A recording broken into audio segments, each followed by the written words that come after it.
Hi, people. And I know I've been talking a lot about war and brutality recently, but change is ahead. Today we're going to be talking about some heartwarming stories that happened during the brutality of war. This video is going to be a little less serious, though. Number 1. George Washington returns a dog to a British general in the middle of a battle. It's 1777, and George Washington has a sort of rival in the British Army. And this rival, named William Howe, has a dog who's a terrier. During the Battle of Germantown, most of Washington's army is either killed or imprisoned. 100 of them are killed and 400 of them are imprisoned. But Washington is able to get one prisoner out of the British army.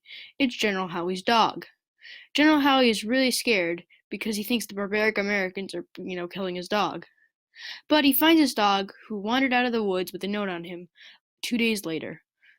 The note said, "General Washington's compliments to General Howe. He does not himself the pleasure to return him a dog, which accidentally fell into his hands, and by the inscription on the collar it appears to belong to General Howe." An event that happened later that year, General Howe's dog wandered to the other side of a battlefield during a battle, and George Washington called a ceasefire so the dog could walk back to the British side. Number 2. The story of the ice cream boat.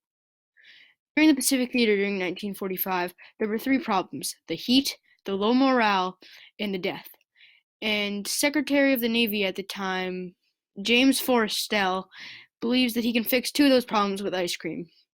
But I'm not sure if he could really fix the death with the ice cream. I don't know.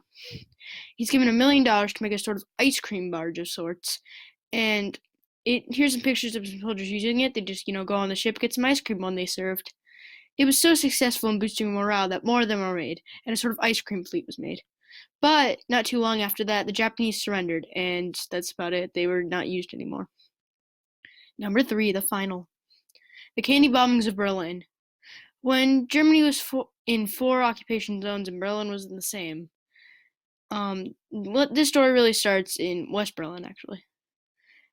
Because East Germany surrounds all of West Berlin, they cut them off from supplies, hoping they'd starve and be forced to go to the less starving, but still starving because they're communist, East Berlin.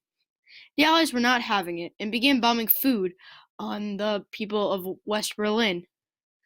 But a guy named Gail Halvorsen believed that because there was no candy, he wanted to give the people some. He gave a small kid in West Berlin a pack of gum and said that he'd be back.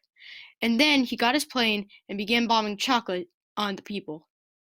It was so successful that more of these candy bombings began happening. By 1949, Stalin said, "I give up," and Gale from earlier is actually still alive. He lives in Utah, and you can see him today, which is kind of cool. He actually has a couple schools named after him in Germany and in America. I think I'm done, actually. I feel like I'm done. This was some heartwarming stories by me. Peace out.